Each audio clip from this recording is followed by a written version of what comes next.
Friends नमस्ते। FY BCom semester 2 chapter 3 इजारायुक्त हरीफाई અને કિંમત ભેદભાવ। આજે આપણે જોવાનું છે ટાઈપ્સ ઓફ પ્રાઇસ ડિસ્ક્રિમિનેશન એટલે કે કિંમત ભેદભાવના પ્રકારો। આ કિંમત ભેદભાવના પ્રકારો છે જે આપણે આગળ જોઈશું। કિંમત ભેદભાવની વ્યાખ્યા: એક જ ઉત્પાદનને ઉપજાવતી કંપની જો એ જ ઉત્પાદનોને અલગ અલગ ભાવો પર જુદા જુદા ગ્રાહકોને વેચી રહી છે તો તેને કિંમત વિવેદન કહેવામાં આવે છે, એટલે કે કિંમત ભેદભાવ કહેવામાં આવે છે। સામાન્ય રીતે આપણે કહી શકીએ કે સામાન્ય બોટલ 10 રૂપિયાની આવે ત્યારે તે જ બોટલ થિયેટરમાં લેવા જઈએ તો તે 100ની થઈ જાય છે। તે તેટલા જ ગુણની હોય છે અને તેટલા જ લીટરની હોય છે, છતાં પણ તેના કિંમતમાં ભેદભાવ થઈ જાય છે અથવા તો ફેરફાર થઈ જાય છે, તો તેને આપણે કિંમત ભેદભાવ કહી શકીએ। કિંમત ભેદભાવના પ્રકારો: તેમાં પ્રથમ છે વ્યક્તિગત રીતે કિંમત ભેદભાવ। આમાં વેચનાર દરેક ગ્રાહક પાસેથી જુદી જુદી કિંમતે માલ વેચે છે, તે ગ્રાહકની ચૂકવણી કરવાની ક્ષમતા પર આધાર રાખે છે। ઉદાહરણ તરીકે ડોક્ટર કે વકીલ ગ્રાહકના સ્તર પ્રમાણે ફી લે છે। તે ગરીબ વર્ગના લોકો પાસેથી વધારે ફી લઈ લે છે, જ્યારે ઉચ્ચ કક્ષાના લોકો પાસેથી છેતરપિંડી કરી શકતા નથી।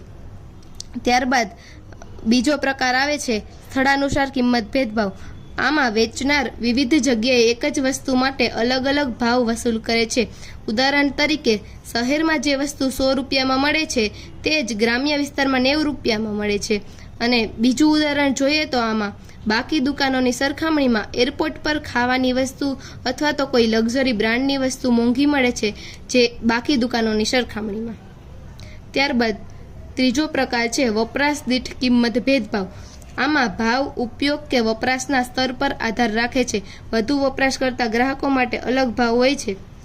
ઉદાહરણ તરીકે વીજળીના બિલ વધુ યુનિટ વાપરનાર માટે દર વધતો જાય છે, એટલે કે ઉપયોગલક્ષી, દાખલા તરીકે ઘરની વીજળીનું બિલ આપણે જેટલા લોકો રહેતા હોઈએ તેટલું જ આવે છે, તેમજ વધારે આવતું નથી અને જેટલું વપરાશ કરીએ તેટલું જ આવે છે। ત્યારે તેની સરખામણીમાં દુકાન, પછી સ્કૂલો, પછી તેમજ ફૂડ કોર્ટ, મોલ, થિયેટર વગેરે જેવી જગ્યાએ તેનું બિલ વધારે પ્રમાણમાં આવે છે, કારણ કે ત્યાં વપરાશ કરતાઓ વધારે હોય છે। ચોથો પ્રકાર જથ્થાલક્ષી કિંમત ભેદભાવ। જ્યારે કોઈ વસ્તુ કે સેવાના જુદા જુદા જથ્થા પ્રમાણે જુદો જુદો ભાવ લેવામાં આવે છે ત્યારે તે જથ્થાલક્ષી કિંમત ભેદભાવ બને છે। દાખલા તરીકે જ્યારે ગ્રાહક છૂટક વસ્તુ ખરીદે ત્યારે વધારે ભાવમાં આપે છે અને તેની સરખામણીમાં જથ્થાબંધ ઓછી કિંમતે મળે છે, એટલે કે કોઈ પણ વસ્તુ આપણે લેવા જઈએ તો તે આપણે કોઈ વધારે જથ્થામાં લઈએ તો તે આપણે સસ્તી મળે છે અને તેની સરખામણીમાં આપણે છૂટક એટલે કે 1 અથવા 2 લઈએ તો તે આપણે થોડી કોસ્ટલી મળે છે। પ્રકાર 5 સમયાનુસાર કિંમત ભેદભાવ। વસ્તુના ભાવ સમય અનુસાર બદલાય છે, ખાસ કરીને સિઝન મુજબ કિંમત બદલાય છે। ઉદાહરણ તરીકે ઉનાળામાં એર કન્ડિશનરની કિંમત વધારે હોય છે જ્યારે શિયાળામાં ઓછી હોય છે। અને બીજું ઉદાહરણ જોઈએ તો રેઇનકોટ જે ચોમાસામાં મોંઘો હોય છે અને તેની સરખામણીમાં ઉનાળામાં અને શિયાળામાં તે સસ્તો બની જાય છે। તેમજ તેની સાથે સાથે આપણે સ્વેટરનું પણ ઉદાહરણ લઈ શકીએ, જે શિયાળામાં આપણને મોંઘું પડે છે અને તેની સરખામણીમાં ઉનાળામાં અને ચોમાસામાં તે સસ્તું મળે છે। ત્યારબાદ છઠ્ઠો પ્રકાર જાતિનિષ્ઠ રીતે કિંમત ભેદભાવ। ગ્રાહકની જાતિ, પેશા અથવા જૂથને આધારે અલગ અલગ કિંમતો લેવામાં આવે છે। ઉદાહરણ તરીકે વિદ્યાર્થીઓ કે વૃદ્ધો પાસે ટ્રાવેલ ટિકિટ પર વિશેષ છૂટ મળે છે।